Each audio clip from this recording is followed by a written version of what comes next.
Skirious Problems.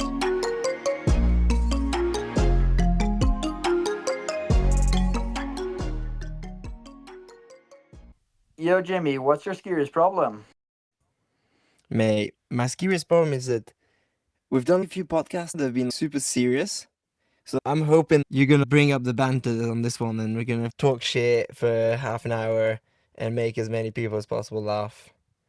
That's the goal for today.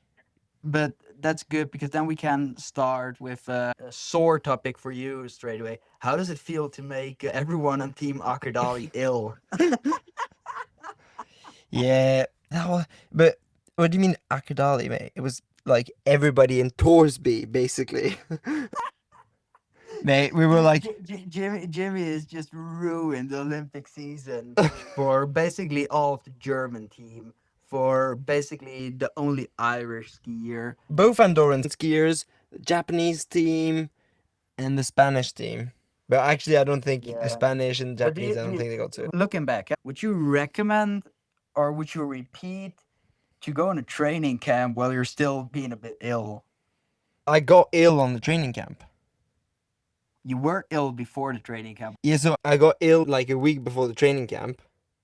Then I got healthy. But Then trained in the tunnel, and then I got sick. so you were a bit semi-ill for a bit before, then you were not 100% healthy, and then you got super ill there. Now I was healthy. I did a treadmill test and everything. It was okay. I was feeling okay, but my immune system was a bit weak when you train in the tunnel. Like I think it just takes so much energy. So then we went to Allianz Loppet. I arrived at Allianz Loppet, did one session there, and then I had like fever and everything. And but the most devastating thing, mate, is that everyone else that got sick, they just got like a little bit of a sore throat for a day or so, and then it was like done. When I was like proper fever and proper fucked. So I'm not sure that your statement is 100% correct, mate. Because 60 meters down the road where I'm living here, I've got this guy named Thomas Westgarth Maloney living, and he's afraid his whole season might be ruined. He's getting dropped on easy sessions now, and he still feels shit from being ill. wait, what? I thought he was healthy. Nah, 'Cause he was he's healthy, but he said ever since he was ill, he's just so shit now. because he was ill for like 10 minutes, and then he was doing a race like. Then he was doing a race like a day later, so I just assumed that he was healthy. Yeah, I was talking to him today, and then I was trying to set up some intervals that we could do together next week, and it's just like, I'm getting dropped on all my easy sessions by Erie. I'm in the worst shape ever since I was ill. Maybe I should just quit everything. Oh fuck! Now you're making me feel bad, mate. Making me feel bad. Ay ay ay ay ay. Oh well. Let's move on from this sore topic. But at least it was good. At least it was good because I made all the German teams, or they got sick at the same time as me. Well, not all of them, but a lot of them. Some of them were racing in Allianz, Yeah, but they were racing not so good though. yeah, but they're German though, so that doesn't mean anything, mate. But Friedrich Mach, you would think he would race quite good, and then he definitely didn't race so good. But these races, they're just like, if you don't train a ton of double poling on the flat, you just cannot be good at this. And like lots of them, Yeah. or I know the Frenchies, they just live in the mountains and stuff. Actually, some of them were okay, but I a was lot actually of just them, gonna say that actually some of the Frenchies are good in this. yeah, but generally they're not. Like, okay, there was Theo Shelley was actually fucking good this time. But Yeah. he's also got a Norwegian girlfriend, so he's been training in Norway. And honestly, I think it makes a difference. Norway effect. I feel it Yeah. already. And also his GF is like a double polar, so he's probably done like a shitload of double poling as well. So Yeah. yeah, So for everybody listening, not knowing what we're talking about, Theo Shelley is going out with Magni Svedas, who is fucking good in ski classics. exactly. But Talking about racing though, I think, mate, or actually 2 weeks ago was the time I got a bit concerned. I think we might have fucking big problem in the men's skiing world, and that big problem is called Lars Hagen. I think he might make skiing just as boring as it was when Clavo was winning anything, but then instead of Clavo, now he's gonna win everything. Yeah. I wonder if he starts beating Clavo, if he's gonna make Clavo retire. Yeah. Oh. Okay, what do you think will happen if first World Cup weekend, let's say it's Baito, he's good, Lars is going to Ruka, and then classic sprint gets beaten by Lars Hagen. Nah, come on, mate. Need another couple of years, or at least a good year before stuff like that happens. He basically won Top Tzeka by a mile, didn't he? Oh, it was a sprint finish, but yeah. A very small mile then. It's a very small mile. Yeah. But the thing is, he's just so young, and I feel that when you're that young, you can also make steps still, even though you're super good, you can still make big steps super quick. And he did Sure. win a Norwegian Cup senior distance and maybe both distance and sprint actually in Gola last year. No, he didn't win the. Oh, but he was on the podium, I think. Well, not in the sprint, but he was good at the later that season. Yeah, yeah. In No, not Gola on the start of the season, but I think it was Gola, or maybe not Gola. But Scandinavian Cup goal, maybe. Yeah, I'm not sure. We need to check that out. But he is for sure a good skier, and he's becoming better and better every year. And I feel like he was junior still last year and only got beaten sprint by his teammate Philip Skari. But yeah, I think he could be pretty good. But talking about Topi Desveke, mate, what is up with Topi Desveke endangering so many people every year? the good thing is, in Norway, there's like these two big roller skiing events. One's super fun, and there's a big party. It's a bit of a show event as well. But it's the best organized race I know. The second you land in Stavanger, everything's fixed. So that's Blink. And then there's the other race where basically every year there's at least one life threatening situation. I just remember doing the race last year, and it was like going down this like super steep downhills on the stadium on the like roller ski track. Super fast skis, a little bit wet conditions. I remember going over the bridge. You go down the steep downhill over the bridge, and I see this guy. He hits my roller ski, goes to the other side of the bridge, and smashes into, crashes over the whole bridge, and it looked so horrific and narrowly misses another skier. It was chaotic. And I also crashed. So that was last year. We almost skied over the leading women with the whole men's field in the master long distance race. That's true as well. And then this year they managed to organize a sprint with crazy corners. And luckily it wasn't like super wet because the roller skis they use, they so slidey when it's wet. And then Wait, can I just stop you here for a second? yeah. The roller skis they use are super slidey in the wet. Were also the same roller skis that were super slidey in the wet last year in the long distance race when everybody was complaining about it. And even they were like, I think they even sorted, if I'm not 100, if I'm not completely wrong, I think they even sorted IDT wheels at least for the other race then. Oh, yeah. So for the sprint last year, classic sprint, it started raining just before the sprint, and the IDT truck showed up and gave out IDT roller skis instead of Swigs. That's what happened last year. And then this year, it's a bit wet road. They built a sprint course where, like, how the fuck's that downhill gonna work? Yeah. And they give out the exact same slippery roller skis again. And then it's so bad that Jan Thomas Jensen crashed. We feel so sorry for him that it might have fucked his Olympics. Oh, we're so sorry. I mean, come on. Yeah, well, to be fair, they have slightly different wheels. Apparently, they're a bit better, but it was still like crazy course. But okay, I didn't know that. Then I have to apologize because I didn't know that. But I did just see that it was the Swiss roller skis, and that people complained about roller skis being super slippery. Yeah, but it was mostly the track that was completely nuts. and then Jan Thomas Jensen crashed in the corner because you need to go fast if you want to qualify in a sprint like this. You cannot keep a bit.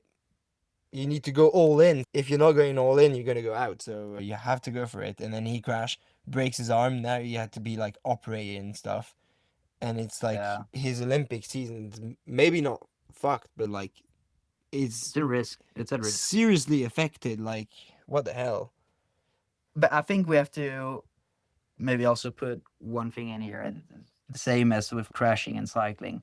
You can always crash on roller skis. When you're in a group, there's always the possibility Yeah. that you might crash. And if you crash on asphalt, it's always shit. No matter where, no matter how, no matter who organizes the race.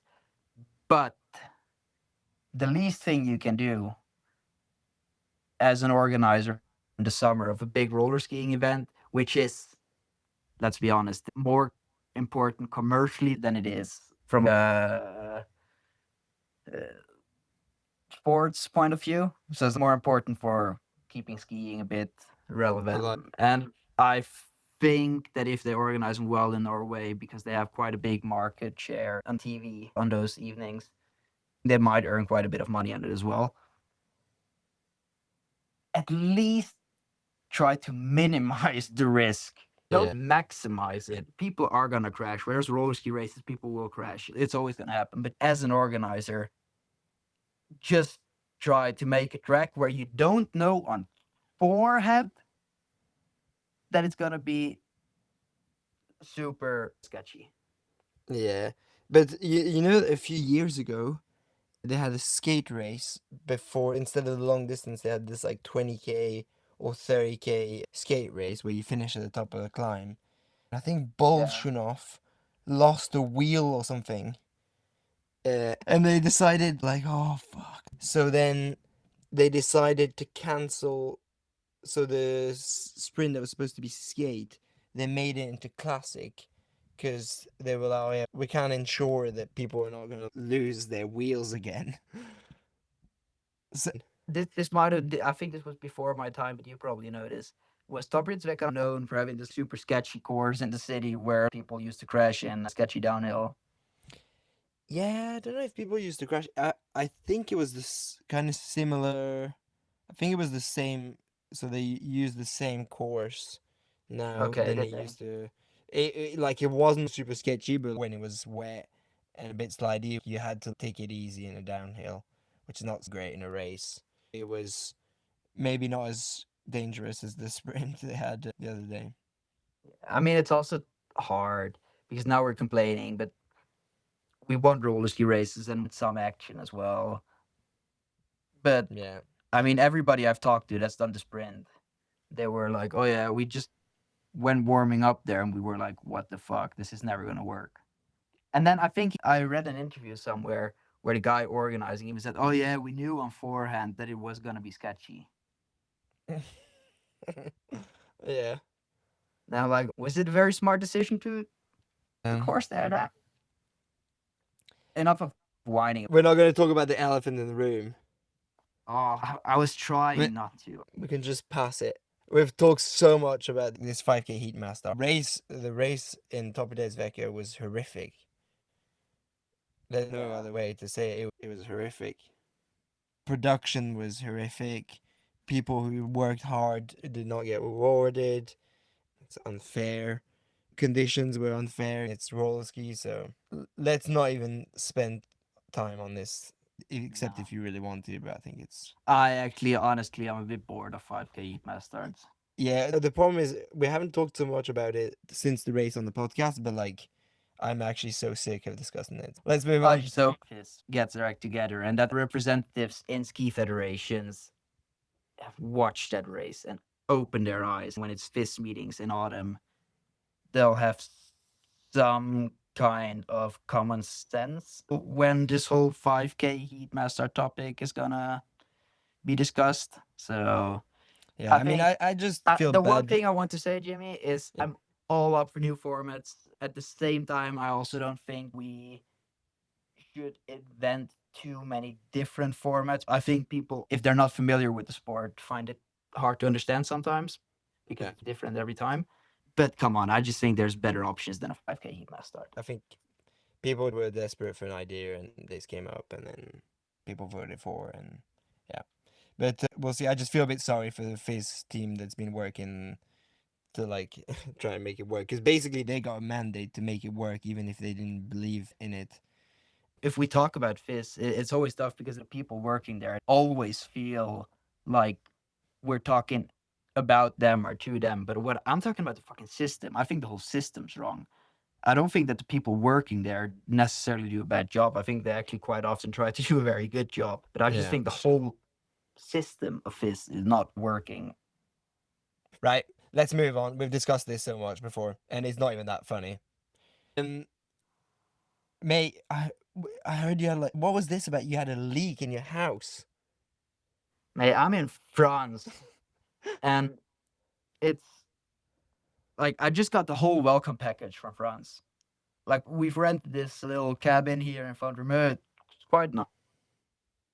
So we come in and it already is like there's this smell. Not even that humid, but it smells like old stuff. So like when we Yeah. opened the door, we could tell, okay, it's been a long time since somebody has been staying here. And it was so dusty everywhere. We started cleaning the whole thing first.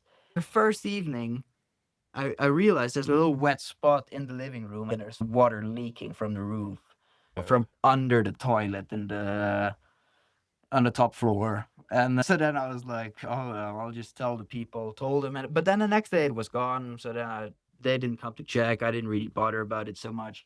But like the whole time we've had this bit of a smell in here. But I mean, it's quite nice weather. So we've had windows open all the time anyway. So it wasn't that big of a problem. And then 2 days ago in the evening, I'm sitting on the couch and I'm seeing like it starts leaking from the roof again everywhere. Then yesterday I opened Mirkonich's room and he is just like, what the fuck? It smelled like if you opened a Tupperware box that has like a 6-year-old sandwich in there. That's Oh exactly my. what it smelled like. And then we were like, what the fuck? So there has to be mold in the floors everywhere. So now we got the people here. We told the people you need to come check it out. And we also told them we want to be relocated if possible. But that wasn't a possibility. And also, it's only 1 week left. So now it's like, okay, we're here anyways. What to do? Just keep the And dirty so sandwich smell in the go then. just have open windows all the time and then hope it's gonna go away. They came in to check it. And I see this guy walking in. It's a little Spanish dude. And he walks in with 4 cartridges of silicon. And then I was like, what the fuck is he gonna do? And then 2 minutes later, I walk upstairs, see what he's doing, and I just see our toilet standing in the middle of the hallway. Then I was like, what the actual fuck is happening here? And then we used ChatGPT as a dolmetcher because the guy didn't speak a word English, and my Spanish and French is not that good. It's basically inexistent. And then, yeah, long story short, we put the toilet back there. We can't use our. Good thing is we have 2 toilets, but we Yeah, can't that's use the good. upstairs bathroom for like 1.5 days now because everything needs to dry. It smells like dog shit in the house. That's a fucking glorious and luxurious life of a cross country skier. Yeah, I mean, I love France and I'm half French, but I have to admit that, like, in general, if you go like really cheap accommodation in France, you can get some like proper shit The accommodation. Like, thing is, this is not. It's not cheap because we're with 3 people and we need to own a bedroom for everyone because I can't Okay. fucking sleep with other people since my sleep problems ever since the spring. Just I don't manage to fall asleep when people are around. Don't Okay. ask me why, and it's ridiculous. So it's actually quite expensive. I think we pay like 150 or 160 euros a night, which is not that cheap here because there's quite a lot of cheaper places, but they're just with 2 bedrooms. But Yeah, with that price, you'd hope you'd have something decent. But I mean, I was just saying in general, like the accommodation, and it's like, I don't know. I feel like Austria, it's Italy, and maybe even Switzerland. Or not Switzerland Germany, actually. maybe Germany. like south of Germany. It's kind of like these little like mountain alms and like hostels and shit. They're like actually pretty good. But Honestly, no matter where you go in Austria, Germany, even Italy, no matter where you go, it'll always be clean. Even like yeah, Slovenia, honestly, it'll yeah, always Slovenia be as clean. well. Maybe it's not the newest, maybe it's not the most luxurious, but it's always clean and well looked after. And when you're in France, it doesn't really matter how much you paid. There's always a 50% chance that you're getting in like this fucking shithole where everything's broken. Like all the Yeah, lamps are broken in this house as well, which is a bit annoying. Then there was a dishwasher on the picture of the Airbnb advert ads. and then we came here and the dishwasher was pulled out, so now there's just like a hole in the What the hell?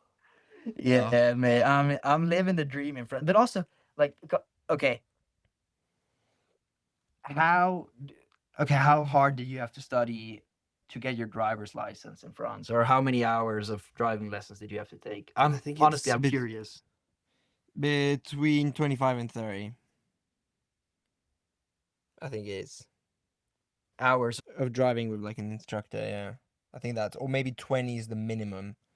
Maybe it's between 20 and Wait, 30. now it all makes sense. So you have to drive 30 hours with an instructor, but the instructor's drunk because he's been drinking wine all day. Mate, Yeah, every car I've seen here in France is damaged. I haven't seen a single car that's not damaged. yeah, Like they all yeah. have dents.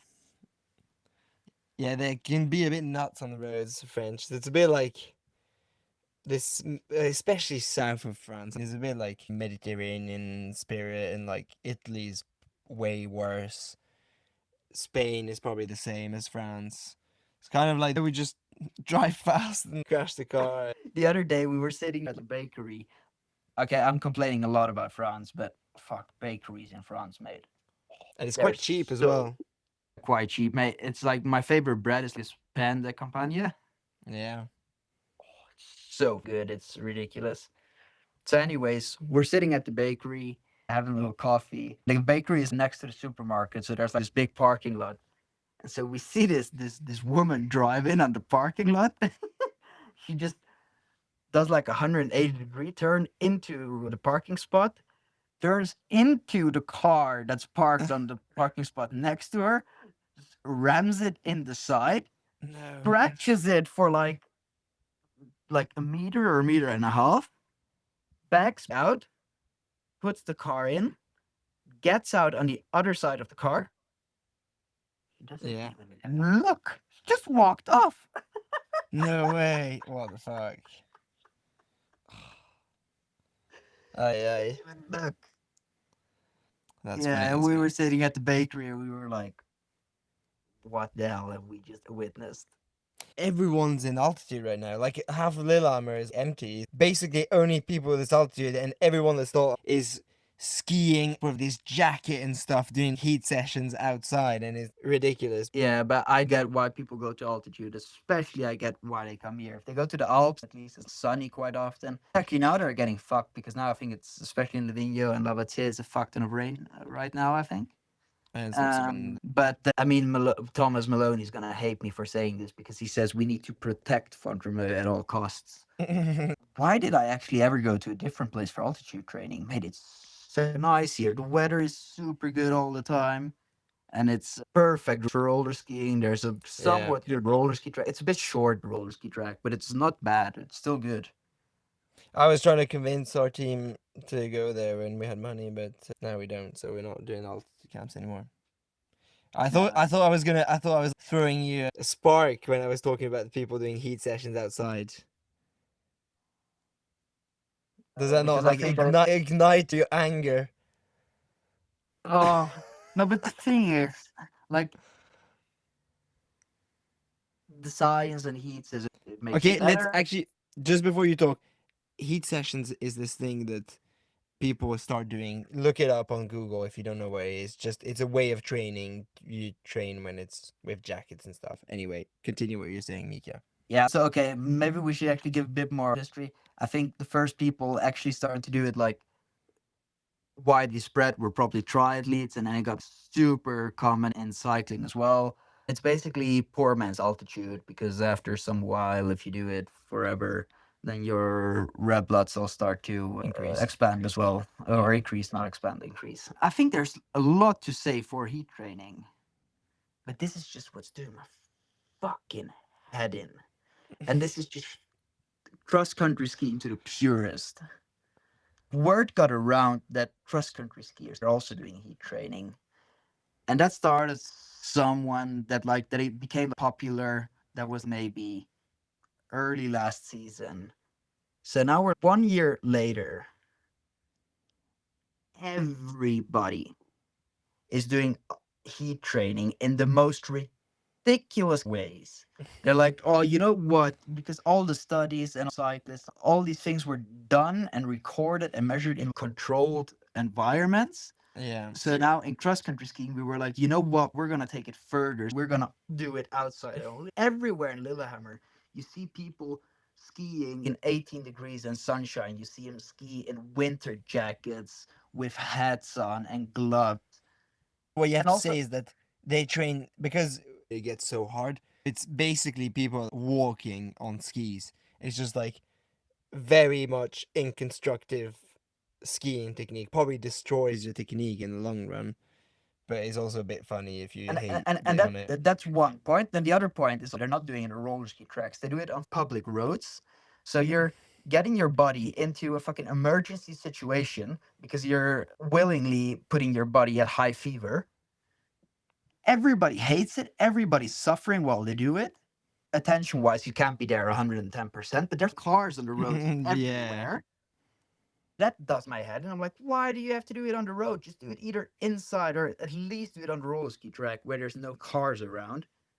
Just Yeah. does my head in. And then it's like, it's become this thing that from, okay, if you actually want to reach that last person, it might be worth a try. And now it's become this thing where everybody does heat training, regardless of the level they're skiing at. I remember this one conversation I've had with this guy last year, and that's actually when I decided, okay, this is getting ridiculous. I was having this one conversation with this guy last year in January. No, later, probably February. I met him skiing, a friend I know from Lillehammer from quite a while ago. I was like, yeah, no, I was training. And he's like, oh, yeah. It's like, I was racing, going, oh, it's not going so well. Oh, yeah, but I've started doing heat training this year. And he's telling me all about how good it is and how great it is. And I was like, oh, but like your racing's really not that good, is it? Like you kind of get a bit worse every weekend and you're really not performing where you should be performing and where you can perform and have performed before. And it's like, yeah, true. I don't know why that is. And I was like, oh yeah, weird. It's like this one thing you changed and you get really bad, but you keep on doing it. It sounds really smart. You definitely should keep on doing that. Yeah. Yeah. Yeah, just Tell does you, my tits in that everybody's like fucking heat yeah, training. it's a bit of a trend, isn't it? It's just a trend now, and that does my tits in. Talking of trends, do you know national team that does it? Guess the national team that does it. Uh, Bit random, but surprised. Probably Germans because you've seen them. They probably, I don't know if they want us to say it, but fuck it.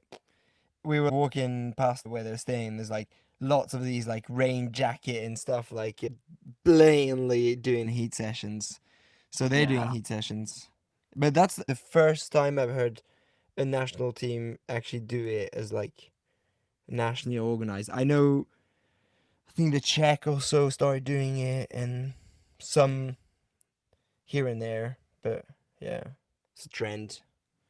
Probably stop in a few years. It's a massive effort, so It's a massive effort. But the thing is, and now we're actually getting in this whole discussion about heat training. There's definitely stuff to say for heat training. So I'm not saying heat training is shit. yeah. I can't say I've tried it. I'm not doing it right now. I don't think I will do it this year or for the remainder of the season. But the one thing is just it's like all these people blindly following something that they've seen somewhere, heard somewhere. That just it does my tits in. Oh well. This was good. I've been complaining for a bit again. I feel so Yeah. much better after I complain. Oh, but Yeah, you got that's me good. there. Yeah, it's a bit of catharsis. We get all the shit out, mate. All good. Yeah. What's the latest? Been doing intervals with Amundsen, I saw. Did he smash you or did you smash him? Did you say, oh, I'm just going I3 and like really make him feel shit that he was pushing harder or Nah, I was actually honestly I was a bit concerned on forehand already because he messaged me if we wanted to do intervals together. So I was like, yeah, let's do it. And it's like, okay, let's do 5 by 10 minutes on Thursday. And then usually if you do intervals with somebody says like, okay, I want to do like level 3 or I want to do like level 4. And usually if somebody wants to do level 3, then you do at least 60 minutes plus. yeah. And I was like, oh, it's 50 minutes. And he didn't say which zone he plans.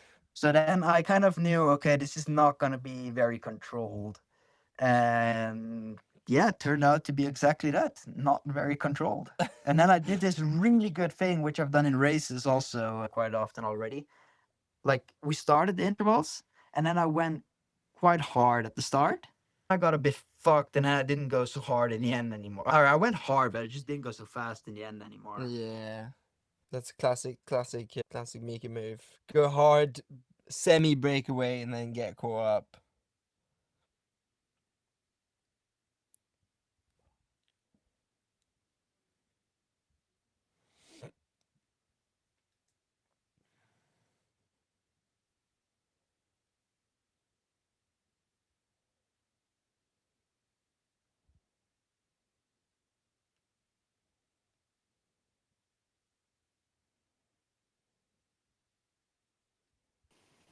Oh, Just get a bit fucked. And then but everybody that getting is past you exactly, to finish.